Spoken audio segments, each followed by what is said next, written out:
난 여기 꼭 가겠다 하는 학생들이 굉장히 많은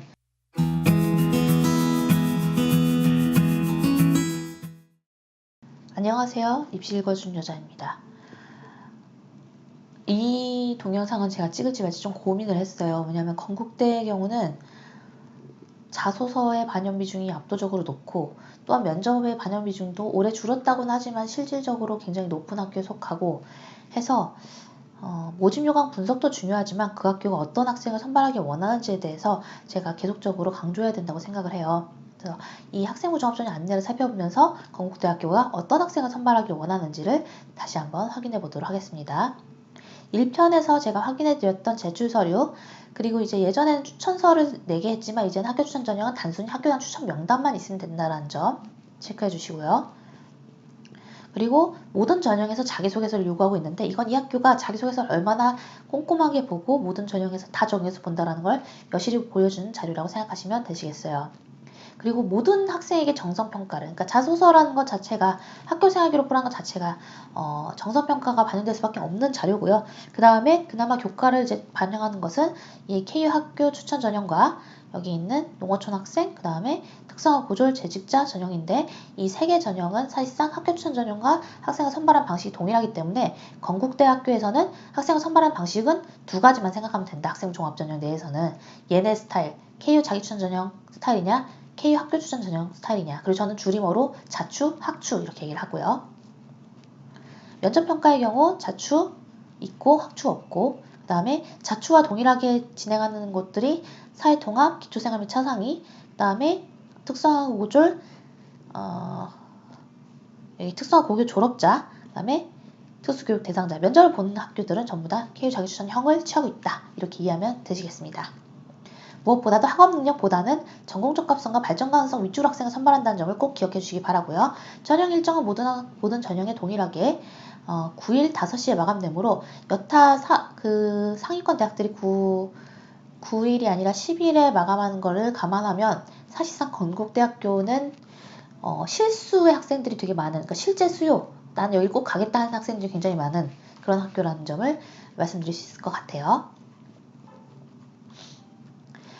학생부 종합전형의 평가 절차. 자, 그러니까 도대체 어떻게 뽑는 거예요 할 때 모집 요강 꼭 보시라고 제가 계속 말씀을 드리잖아요. 자, 이 부분 중에서 중요한 거, 여러분들 알고 있지만 한 번 더 말해야 되는 거 한 번 더 체크할게요. 다수 다단계 평가를 합니다. 또한 공인어학 성적이나 교과 관련 교회 수상 실적, 해외 봉사 실적을 평가에 반영할 수 없는데 교과 관련이기 때문에 교과 관련 없는 발명대회라든가 이런 거는 실제로 기재가 가능하고 합격을 한 걸로 알아요. 근데 여기 보면 발명 특허 관련 내용이라고 되어 있는데 여기서는 발명이 문제가 되는 게 아니라 특허가 문제가 되는 겁니다. 그러니까 발명과 관련된 특허를 낸 게 문제라는 거예요. 이것도 이렇게 보시면 논문에 쓴 게 문제가 아니고 논문에 등재하는 것이 문제인 거예요. 그래서 이 부분을 꼭 체크를 해주시기 바래요.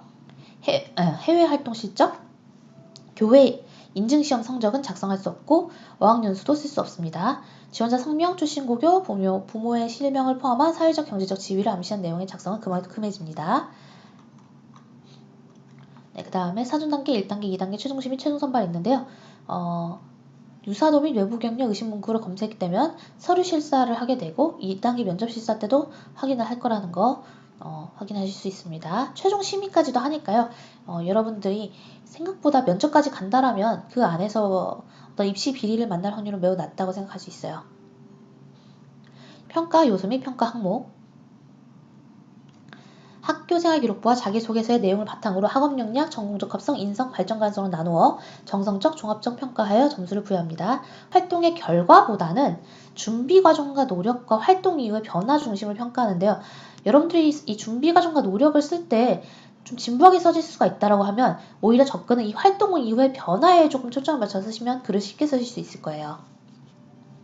그리고 학점 발인 평가를 하는데 지금 여기 있는 학업 역량의 경우는 학업 성취도는 여기 나와 있는 원점수나 이수 현황이나 이 교과 성취 수준이나 세특 같은 것들 다 확인이 될 것이고, 그 다음에 학업 태도, 학업 의지, 스스로 학습 목표를 설정하고 적절한 학습 전략을 선택하여 계획을 수립 실행하는 과정입니다. 그러니까 학생이 얼마나 잘했는가가 아니라 그 과정을 얼마나 체계적으로 수립했는가를 확인하겠다는 걸 의미합니다.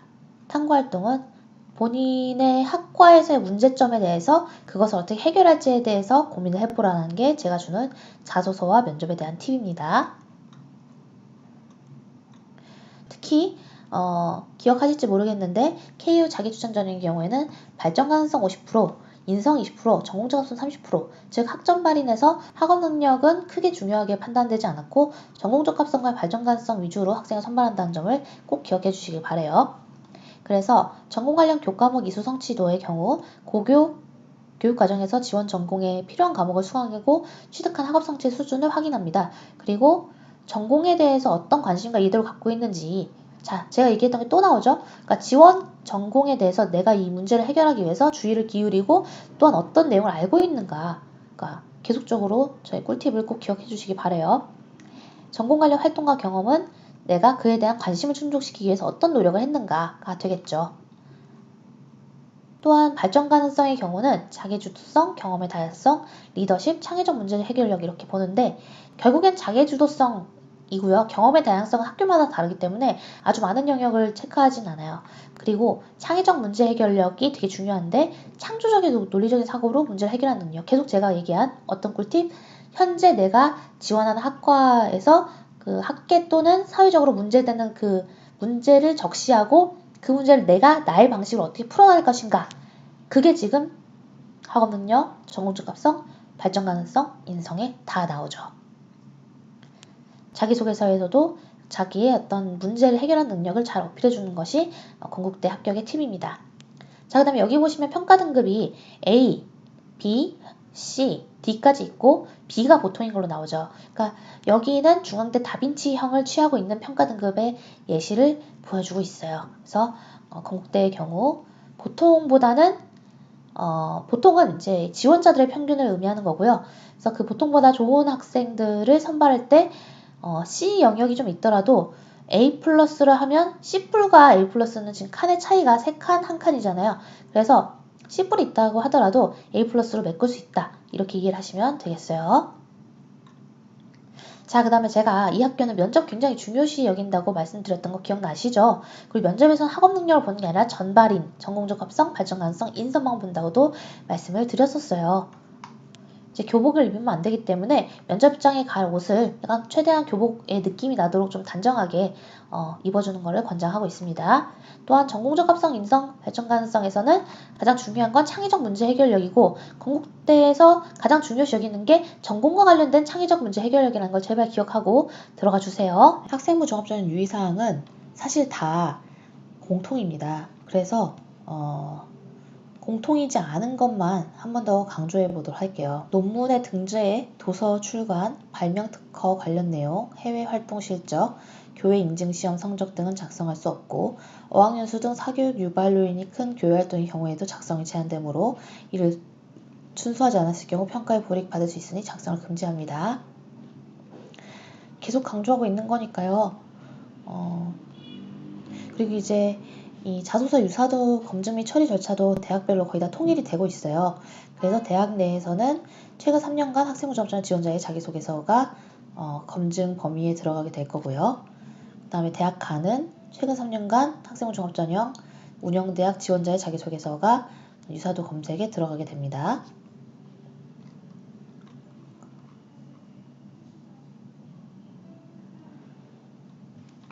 학생부 반영 방법. 인문계열 1과 2, 자연계열 1과 2를 나눴어요. 그래서 1에 대해서 밑에서 나오니까 다시 설명해 드리고 1의 경우는 국어 30, 수학 25, 영어 25, 사회 20 이렇게 들어가고요. 인문계열 2의 경우에는 25, 30, 25, 20 이렇게 들어갑니다. 자연계열의 경우에는 사탐은 아예 반영하지 않고 20, 35, 20, 25 자연계열 2의 경우에는 20, 30, 25, 25 이렇게 들어갑니다. 네, 모집 단위는 이와 같으니까 인문계열 1이 여기 있는 대학, 인문계열 2가 사회과학, 경영, 부동산과학원, 자연계열 1이 이과, 공과, 사범, 융합과학, 기술원, 자연계열 2가 건축대학, KU 융합과학, 과학기술원 중에 있는 여기 있는 학과, 그 다음에 상어생명과학대학 전 모집 단위, 수의과 대학까지 전부 다 여기 자연계열 2로 해당된다. 지금 석차 등급에서 2등급이었을 때 9.97이고 3등급일 때 9.94예요. 4등급이어도 9.9예요. 5등급이어도 9.86이에요. 그러니까 1등급부터 5등급까지의 그 간격이 굉장히 미묘한 차이라는 거죠. 그래서 그렇기 때문에 학교단 추천 전형으로도 결과적으로 4등급, 3등급이 몇 개 섞여 있어도 합격하는데 크게 무리가 없는 거예요. 다만 6등급부터는 감점폭이 크니까 6등급이 좀 섞여 있는 경우에는 학교단 추천 전형은 안 쓰는 게 좋겠죠.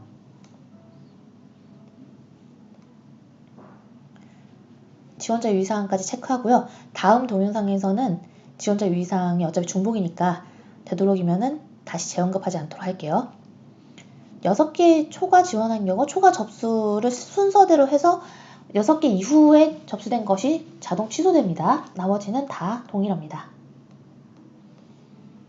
네, 등록 포기 및 환불 안내도 제가 분석할 내용은 아닌 것 같아요. 보시면 프라임 장학이라고 해가지고 KU 융합과학기술원 정원내 합격자의 입학금 전액을 정시 수시의 최초 합격자 전원에게 줍니다. 그래서 추가 합격자에게는 해당되지 않는 게 좀 아쉬워요.